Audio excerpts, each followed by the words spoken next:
Good, happy Sunday morning, October 6th, 2019. I'm Riley King, and welcome to the Riley King Newscast, right here on the Riley King Network. Let's begin. First up, Franklin police. 2 men arrested twice in one day. 2 burglary suspects took off before officers arrived, police say. Police said 2 men were arrested twice in one day in Franklin on Friday. Police said they received reports of a burglary at a home on South Main Street just after 12:30 p.m. Police said 2 suspects identified as Austin Ellisworth and Eric Ray, both of where took off before officers arrived.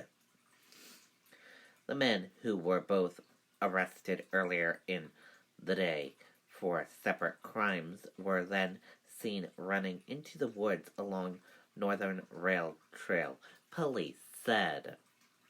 The pair was arrested in a cornfield a short time later. Police said they found several items, including a rifle that was taken from the home. Both men faced several charges, including burglary. Officers need help finding missing boy. Let's take a listen to that video from WR News 9.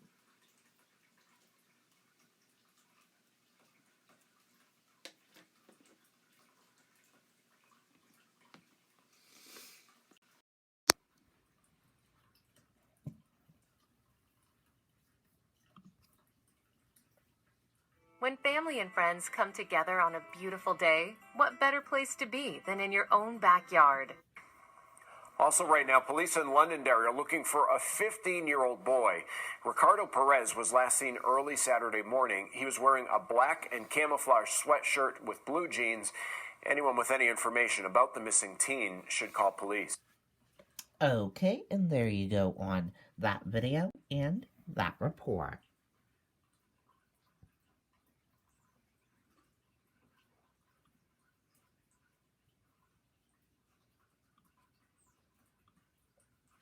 Police identify man killed in deadly crash in Randolph.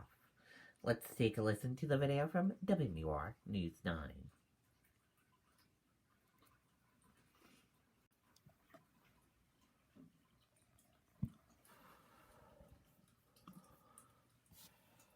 When family and friends come together on a beautiful day, what better place to be than in your own backyard? This morning, we're learning the identity of a man killed in a fatal crash on Route 2 in Randolph. These are pictures from the wreckage yesterday. Police say 23-year-old Anthony Ortega of Framingham, Massachusetts, was driving east on Route 2 when he collided nearly head-on with a tractor-trailer going west. Ortega was pronounced dead at the scene. The driver of the tractor-trailer, 50-year-old Mark Mellish of Vermont, was not hurt. Police are still investigating this crash. Okay, and there you go on that video and that report.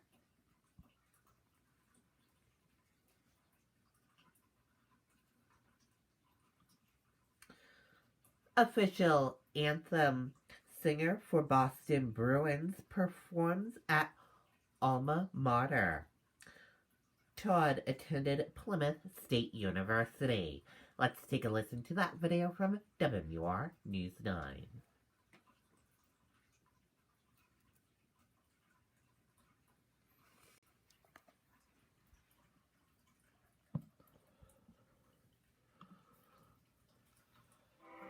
Customers will call in or email in and just tell us that I was at the store, and from the beginning of the sale till the delivery, it was a great experience. And as a business owner, that's what we strive for. Visit us at powellstone.com. Oh, say, can you see by the dawn's early light These pipes are familiar at the Plymouth State Panthers' stomping grounds. It's real special being here. And now Todd Angili is familiar in homes across New England. The Rhode Island native was back Saturday belting it out at his alma mater. This is the field where his national anthem singing began. Back on Thursday, the Boston Bruins named him the official anthem singer of the team after legend Rene Rancourt's retirement. He sang at 16 home games last season and at each home game through the Bruins Stanley Cup playoff run. I've done a couple of appearances for the team, and the fans have just been awesome. Here at Plymouth State, the trained opera singer is also a fan favorite. And the fans were just so welcoming, just like the Bruins fans are. It makes it easier. You go out, you kind of feel like, well, you're at home, you know? This is great. No one could deserve this more. Angeli's friend and former fraternity brother was there for the homecoming. Todd's just an all-around stand-up guy. Always has been. So happy for him that this finally came through for him. He kind of came full circle today, and just seeing everybody being here, knowing this is where it all started for me. And the home of the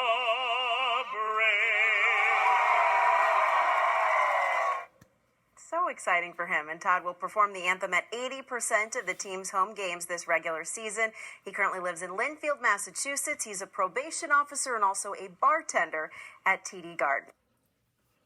Okay, and there you go on that video and that report. Very cool indeed.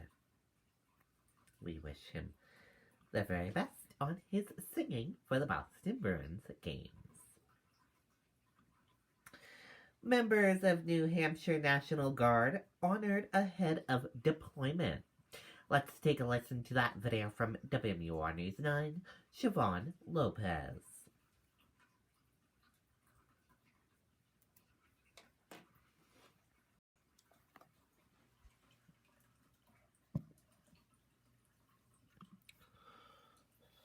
When family and friends come together on a beautiful day, what better place to be than in your own backyard?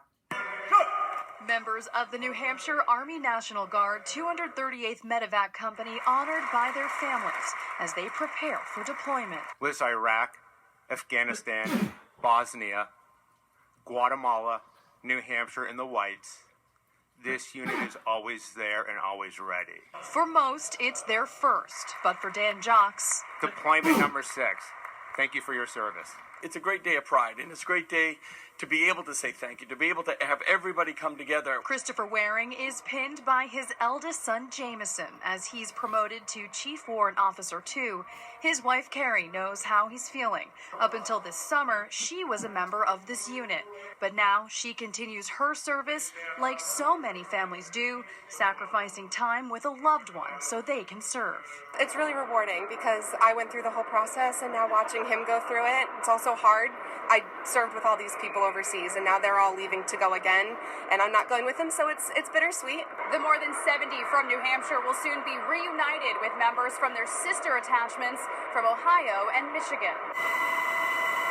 The unit went through an intense 2-week training this summer in New Hampshire. We were the first to bring all 3 states together. The aviators, crew members, and support personnel are already working well as a team. Next, they'll head to Texas for further training before heading off to assignments across the Middle East. They train hard. They all have the right, spirit. They all have the right motivation, and to be a part of that group is truly humbling and an honor for me. Members of the unit say they feel they have the most important job in the Army, being just a call away to help an injured soldier get home safely. In Concord, Siobhan Lopez, WMUR News 9. Okay, and there you go on that video and that report.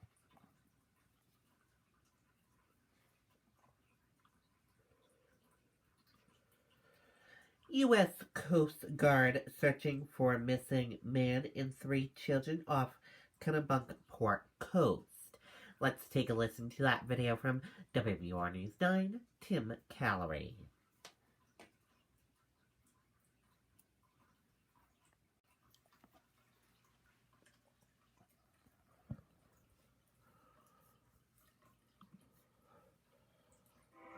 The customers will call in or email in and just tell us that I was at the store, and from the beginning of the sale till the delivery, it was a great experience. And as a business owner, that's what we strive for.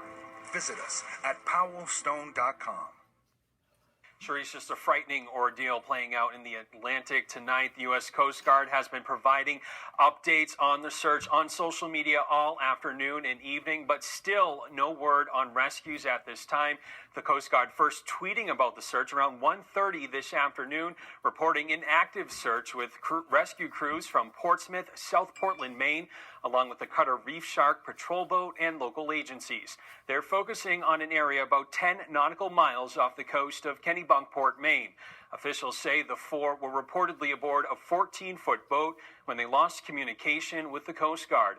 It's still unknown as to what may have led up to this incident, but tonight we are hearing the distress call that was made from that boat. Mayday, mayday. Children are in the water now, and I gotta bail out. And we're just gonna all huddle together. I'm gonna try to get us back on the top of the John boat. John boat is flipped over at this time. And I'm gonna try to get the kids on the boat, on the top of the boat, lift them up if possible. If not, we're all gonna just huddle in the water.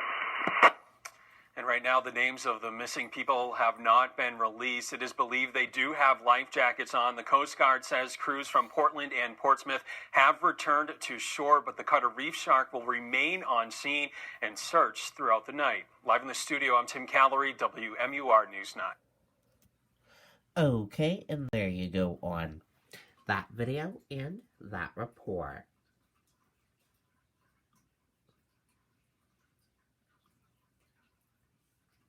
Inspector General of Intel Communication testifies behind closed doors. Let's take a listen to that video from ABC News.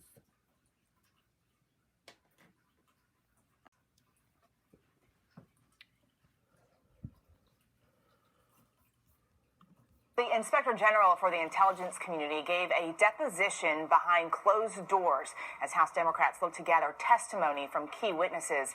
ABC's Kira Phillips has more for us. Good morning to you, Kira.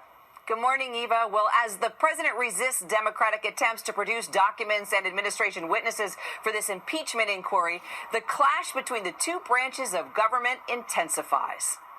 For 7 long hours, the Inspector General of the Intel community, Michael Atkinson, testified behind closed doors on Capitol Hill.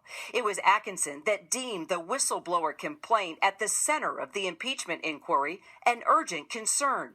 Democratic lawmakers seem pleased with the Inspector General's testimony. But for his reporting this to Congress, the efforts of the White House and the Justice Department to cover it up might have been successful. Meanwhile, Republicans took aim at the chairman of the committee, Representative Adam Schiff. Chairman Schiff should be disqualified from running an investigation where his committee, members or staff, are fact witnesses about contact with the whistleblower and the whistleblower process. Democrats, though, are undeterred, now pursuing a new target in the Trump-Ukraine drama, Vice President Mike Pence. The committees leading the impeachment probe sent a letter Friday requesting a laundry list of documents and communications to determine Pence's knowledge of Trump asking Ukraine to investigate 2020 rival Joe Biden. The committee's also asking for requests, suggestions, proposals, or other communications surrounding the president's decision to not send his vice president to Zelensky's inauguration in May. Now, Pence's office is rejecting this demand, dismissing it as, quote, a do-nothing Democrats move, slamming the party for trying to call attention to what Pence's office termed a partisan impeachment. Dan?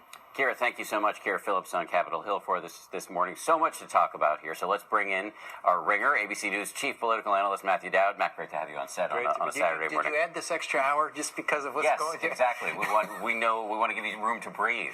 So let's go back to this New York Times report that there may be a second whistleblower about to come forward. To you, what's the significance of this? I think every time there's a new witness to what happened, a new witness to said what the president said he did, that they say he also did in this raises the odds that the president is going to get impeached. I don't think right now it raises the odds would get convicted in the Senate, but I think if you looked at the House of Representatives today, and if a new whistleblower appears and does confirm what happened, the president will get impeached in the House if that happens. It's also the Republicans have been trying to discredit the original whistleblower. If there are then two, it's harder to maybe discredit both of them at the same time. Let me talk about Joe Biden. We saw in David Wright's piece that he's making his most extensive comments since this story broke. How's he doing in the light of this story, and is this likely to help or hinder him? I think he was having difficulty in this campaign process because of the energy that Elizabeth Warren had created. I think this gives him a moment that can only help him. He basically becomes the opponent to Donald Trump in the midst of this conversation, and all the Democrats seem now to defending him in this process. It has to help him in this. I don't think it'll fundamentally change the nature of the race, which puts him in a position of running against Elizabeth Warren and Bernie Sanders and others, but it's got to help when he pivots one-on-one against Donald Trump. And let's finally talk about the Republicans. We've seen a few come out to criticize the president, Mitt Romney, Ben Sasse. Do you expect others will break, or is there going to be a red wall here? Well, until there's more U.S. Republican senators and whistleblowers coming out, it's going to be difficult for the Democrats to get this done. I think it all depends on the facts that emerge. And does it confirm in a distinct way that there was a quid pro quo of this new whistleblower? I think you could see a number of senators. I have a serious doubts if it will ever get up to 20 Republican senators going against the president. And that's what's needed to convict him in the Senate and remove him from office. That's what's needed to convict him. But if you get 3 or 4 Republicans, they can change the rules and how the process happens in the United States Senate. Matthew Dowd, always a pleasure to have you on a Saturday morning. Really appreciate it. Congrats to you all on the extra hour. Thank you. Hi, everyone. Okay, and there you go on that video and that report.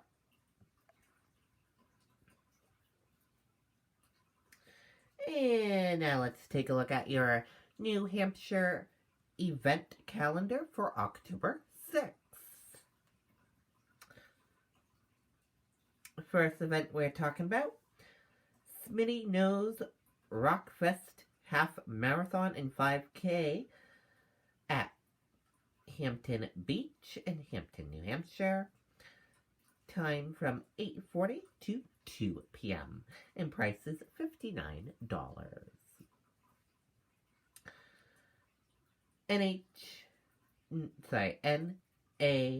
NAMI Walks, New Hampshire 2019, Concord Parks and Rec, 14 Canterbury Road, Concord, New Hampshire.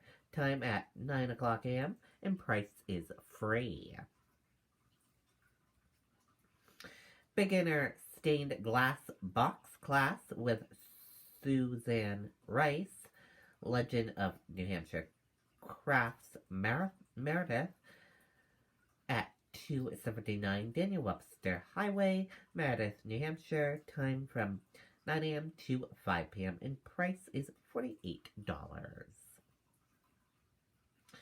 On view in Cornish, American Art in the Picture Gallery, 1948 to 2019, St. Gob's National Historic Park, 139 St. Gaudens Road, Cornish, New Hampshire, all day, and price $10 per person, ages 16 and over. Making Strides Against Breast Cancer of Nashua, Greenlee Park, 100 Concord Street, Nashua, New Hampshire, at 9 o'clock a.m. and price is free. Dairy Gardens Club Baked Goods and Craft Sale at Max Apples at 230 Mammoth Road, Londonderry, New Hampshire, from 9 a.m. to 4 p.m. And price donations are needed and welcomed. And the New England Reptile Expo at the Doubletree by Hilton, 700 Elm Street, Manchester, New Hampshire, at 9:30 a.m. Admission $10 for adults and $5 for kids 7 to 12. 6 and under are free. Pay at the door, cash or credit. And that is it for this Sunday morning edition of the Riley King Newscast right here on the Riley King Network. I hope you all have a great rest of your day, and I'll see you back here later on today for another newscast. And I'll have a news report coming up in a little bit. Goodbye, everyone.